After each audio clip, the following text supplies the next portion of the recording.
Thank you for listening to Barrier Breakers, Building Communities and Connecting the Dots.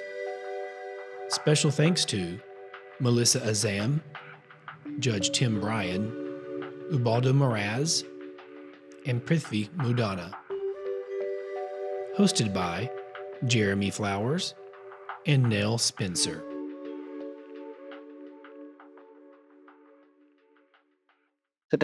All right. So I just want to start out by mentioning last year, Texas passed SB 1841, which required all domestic violence. What's SB stand for? Senate Bill. There we go. Yes, Senate Bill 1841, which requires all domestic violence, sexual assault agencies to implement trauma-informed care for survivors.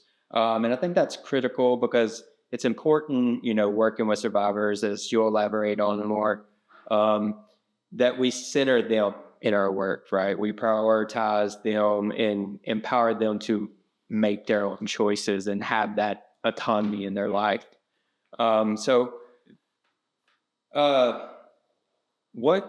What is trauma-informed care? That's why we're here today. Yeah. You want to speak a little bit to that?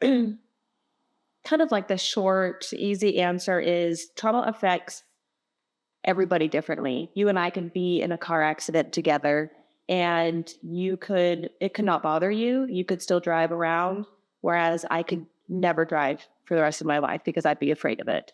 And so understanding that trauma affects an individual in their own individual way, and they're going to deal with it, that's however that's appropriate for them. And so when we as helpers come into a situation and we are informed in that trauma, we understand that we need to empower that client. We need to give them their voice back and their choice back. We need to allow them to feel safe and secure and build a trusting relationship with us, so that we can support them in the best possible way for them as an individual.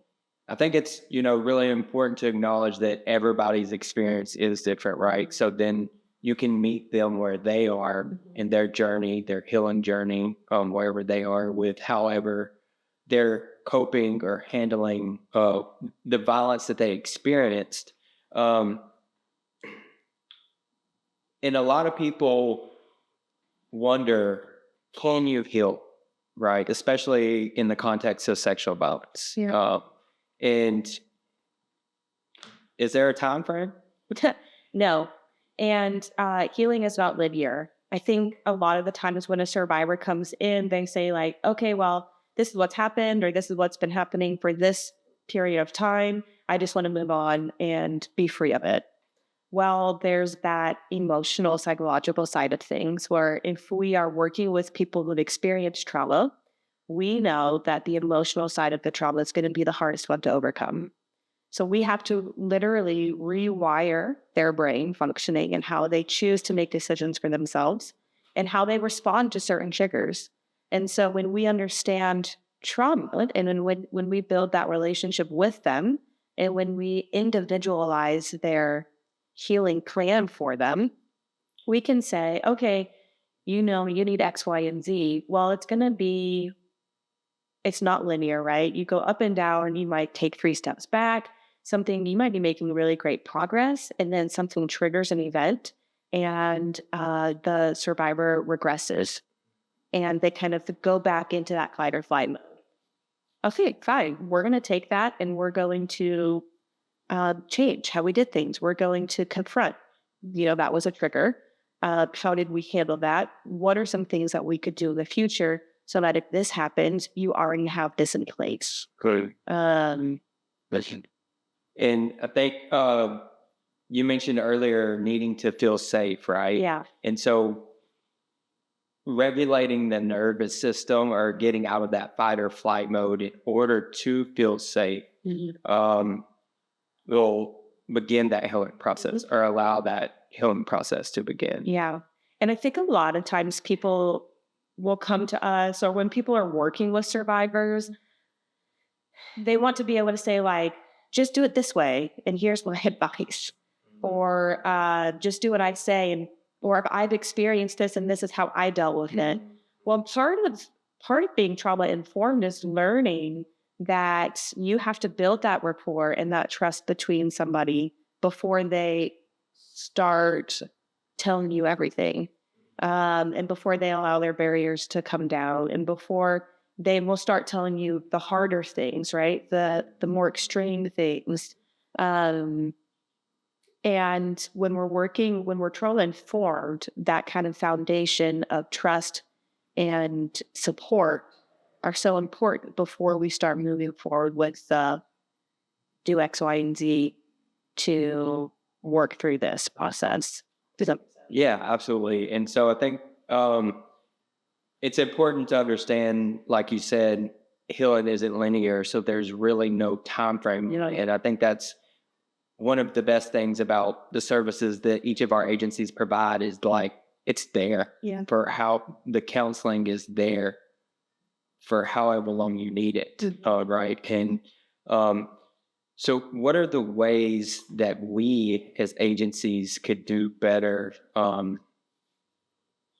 in ensuring that not only are we providing trauma-informed care for survivors, but making the community aware of what trauma-informed care looks like? Yeah. Education is probably the biggest thing. And also understanding, I think people get frustrated with people who've gone through trauma or have experienced something. And survivors will be frustrated themselves because they're saying like, well, it's been, 6 months. Why am I not better? Or why aren't you making better choices? You've been out of that situation for, a year. But we know doing this work that from the time the survivor leaves to the time that they're completely self-sufficient, if they're doing all of this hard work, because it is hard work, it takes about 3 to 5 years. And that's with consistent, healthy support. And so what can we and what can the community do is understanding that they need healthy support systems, healthy boundaries, healthy friendships. So if a survivor can surround themselves with as many healthy people and systems as they possibly can, then they're going to take that and their body's going to heal, their brain's going to heal, and then they're going to be able to enter into their own relationship or their own system where they don't need us as much. But that can take years of work. Right. And also to keep in mind, along this healing journey, they still have to live, right? So there's all these barriers they may be facing. They need to find housing, they need to find a job, they need to find transportation, they need to find childcare. Right. They may be going through legal, the criminal justice system with the abuser, whatever the case may be. Life goes on. Right.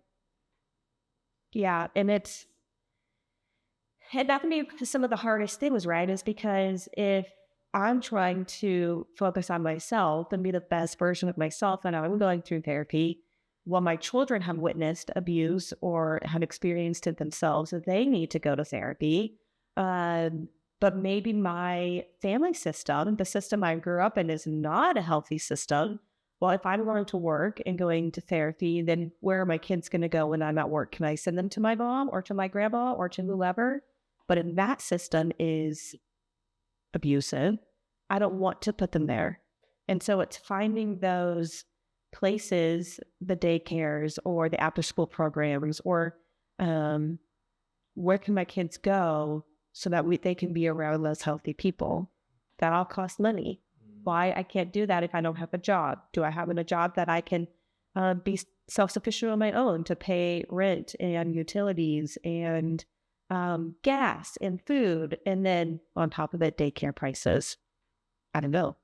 And so when we're working with clients, all of that plays a part in empowering them and understanding their situation for that particular individual. Cool. Yeah, and one of the things to keep in mind too is whether or not the abuser is still in their life, right? Because potentially he's hijacked their nervous system. So if they don't know where he is, that can just induce fear, right? If they do know where he is, that can still induce fear. Is he texting all the time? Is he calling? Is he emailing? Is he trying to manipulate me through the kids, right? If we share kids together. So what are some ways or some things that you've heard working directly with clients about trying to navigate trauma and healing while the abuser is still playing a role? That's one of the hardest things that we kind of bump up against when we're working with survivors. Because if you have children with somebody, and if they want to have some form of relationship with their kids and or use the kids to still control you, you're going to have to communicate with them on some basic level, whether it's just pick up and drop off times, whether it's holidays, whether it's school events, parent-teacher conferences, sporting events. And so, especially if children are involved, having that understanding of you can't control what they do or say. And a lot of the times they're going to say and do things that just make you mad, and so that you have an explosive reaction or response to it. And so how do you control how you respond when they try to pick you up? And that's hard because sometimes they assassinate their character. Sometimes it's a complete and like utter parenting fail, you know, your mom is this, or your mom was that, or your dad is this way, trying to get the kids pitted against that other parent. And then you don't want to overshare with your kids because you want to allow them to still be children, but also giving them the chance to be sad about what dad is saying about mom, or to ask questions. And so setting those kind of communication boundaries, and then also understanding that he is going to continue to poke at you because he wants to make your life miserable as best he can. So what do? You respond to him with the least amount of emotion that's possible. You know, I'm sorry you feel that way, but where are we picking up the kids? I always say, always. It doesn't matter if you have the best relationship with your partner or with your ex or whomever it is you share children with. Always get a custody agreement put in place. Always. Because that takes out you as the middleman. It creates, they send their child support through a third party, it doesn't have to be you saying send me child support, and they figure out the drop off and the visitation and the schedule. And it takes that personal aspect out of that, instead of saying okay, well, we're just going to do it ourselves. We get along. We're two grown adults. We can make these decisions for ourselves. We want the best for our kids. Well, then I piss you off and you say, well, you have to do what I say or else I'm not paying you. And there should never be that power and control, right? Again. And so putting that custody in place and using the OAG for that is such a huge part in separating the survivor away from their abuser, so that they're not that person that says, well, I need this for the kids, can I borrow money? Or you didn't pay child support, or you didn't drop them off when you said you would. It all needs to be in writing, signed off by a judge. And there are safe exchange locations so that, the exchange of kids can happen without any... with the least amount of fear possible. Let's just say that way, because I'm going to say without any fear. And so it's important to be aware that that's available to someone who is in this situation that we're discussing. So someone just experienced this extremely traumatic event. There's all this shame. There may be guilt. It's really difficult to talk about. So how do we, as a community and as, support agencies, how do we make it safe for people to reach out? Yeah, that's a big question. Do you mean physical or emotional safety, or both? I think both, right? Because that's what trauma-informed care looks like. Right. Well, for our agency, we have our 24-hour hotline that anybody can call at any time when they're seeking that physical safety. Um, our emergency shelter is in a confidential location. And so the people who are in shelter, that we have those safety measures put into place to make sure that their location is as confidential as possible. And then the emotional side of things is just when we go back to those kind of principles of trauma-informed care, meeting the client where they're at and saying, like, it's okay to be upset. We're going to allow you to have the feelings that you need to have in this safe environment. There's not going to be a negative response to you having big emotions. Now, within reason, there's physical safety and security of the people around you. Like, that's important, but also you get to be mad and you get to be sad. And we are going to provide that support that you need. We're going to work with you and we're going to work with what you want to do. So giving them that voice, part of the healing journey for a survivor is that voice and choice back. And when we can help them feel like we look at Maslow's hierarchy of needs, right? The first thing they need is food and safety and clothing, maybe survival things, right? So if we can provide that physical safety, then we can start working on the emotional safety. And a client in crisis, it's going to be really hard to build that safety, that emotional foundation for that safety. And so how do we separate them? How do we get them out of that crisis? We send them to a shelter and they come into the office. We try to figure out if they have family members that they can go to. Do the police need to get involved? So yeah. Yeah. And I think,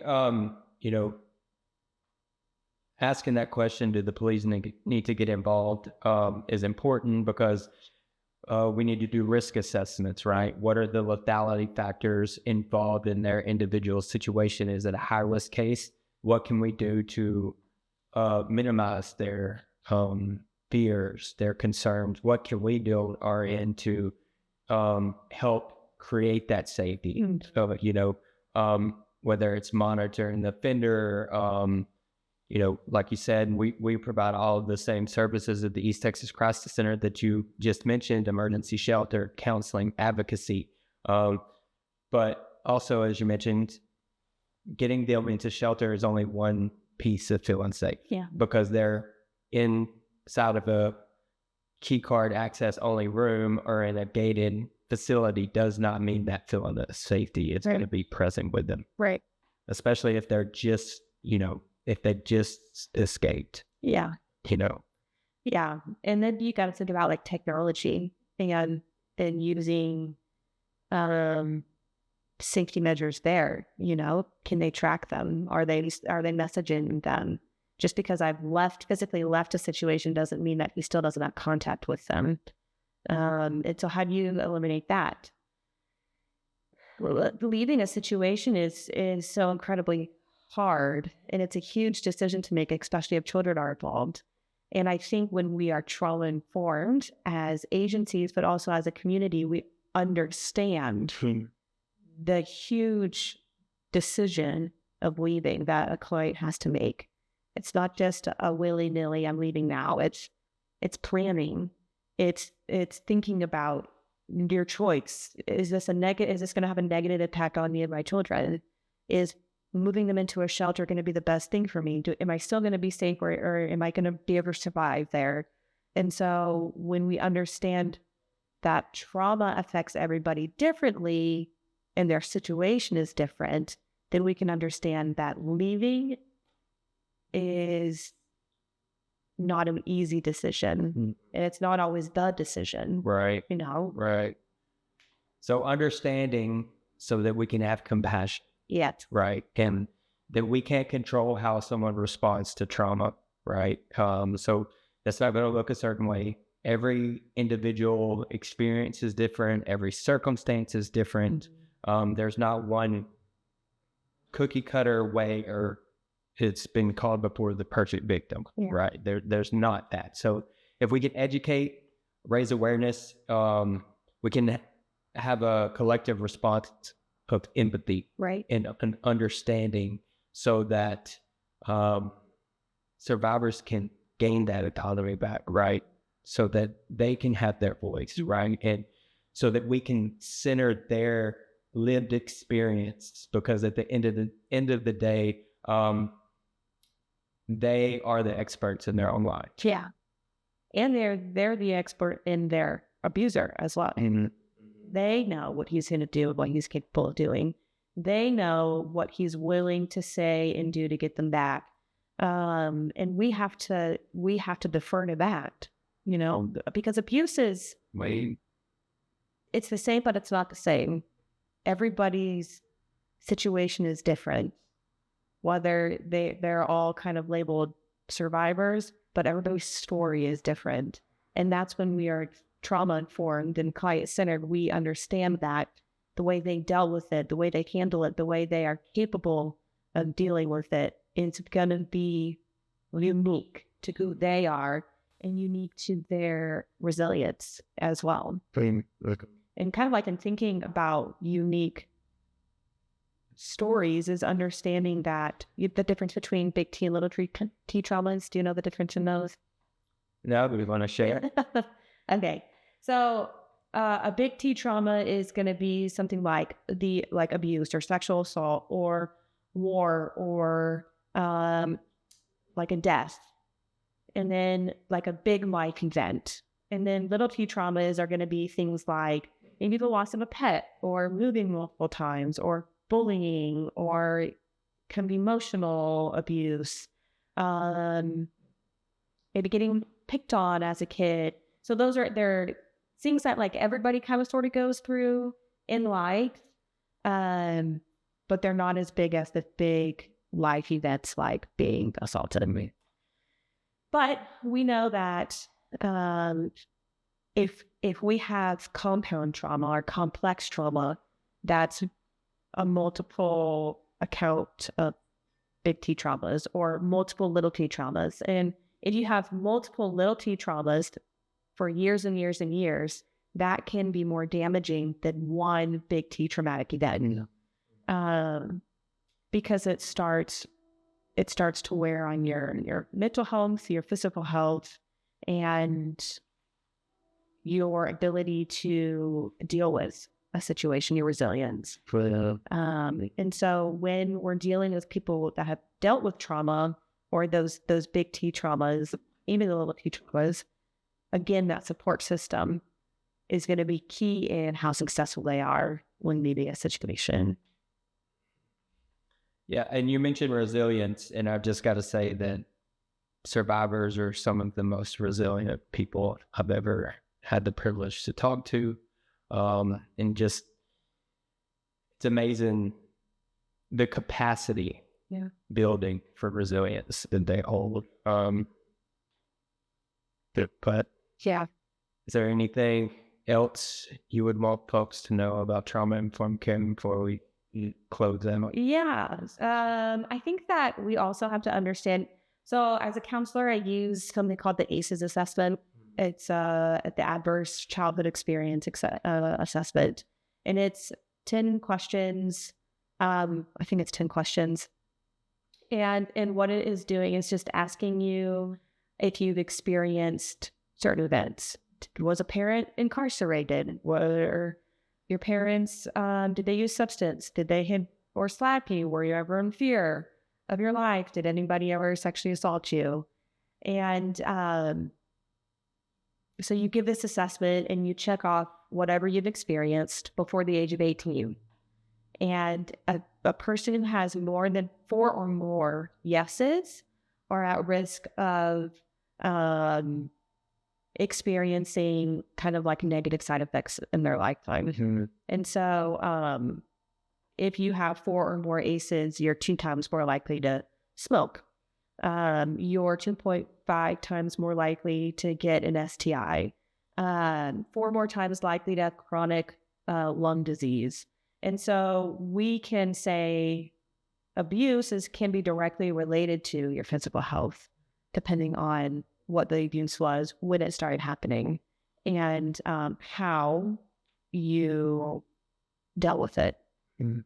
Because we know that if you can separate yourself from that abusive situation, you're still going to have triggers and you're still going to have things you're going to have to deal with and learn to heal from.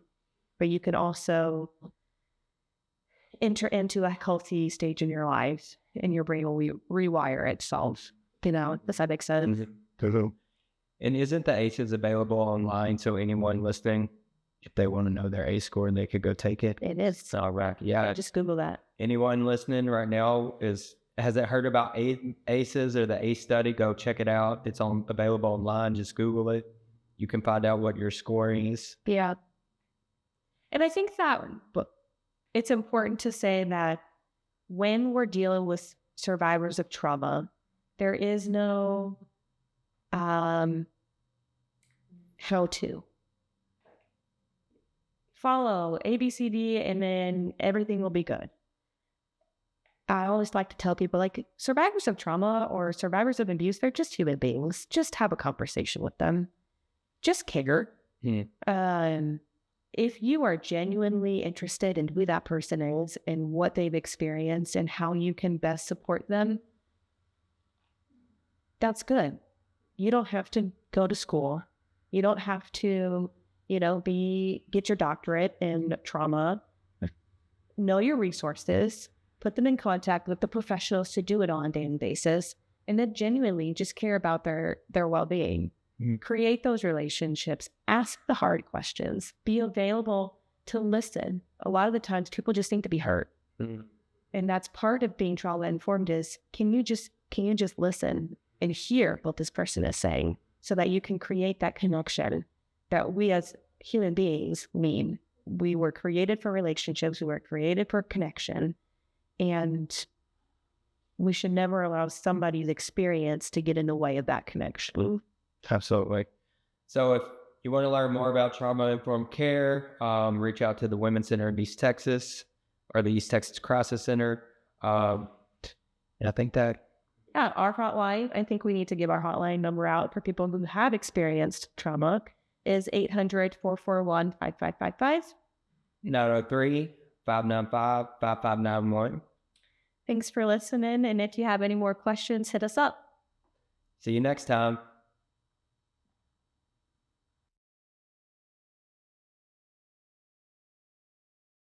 Thank you for listening to Barrier Breakers, Building Communities and Connecting the Dots.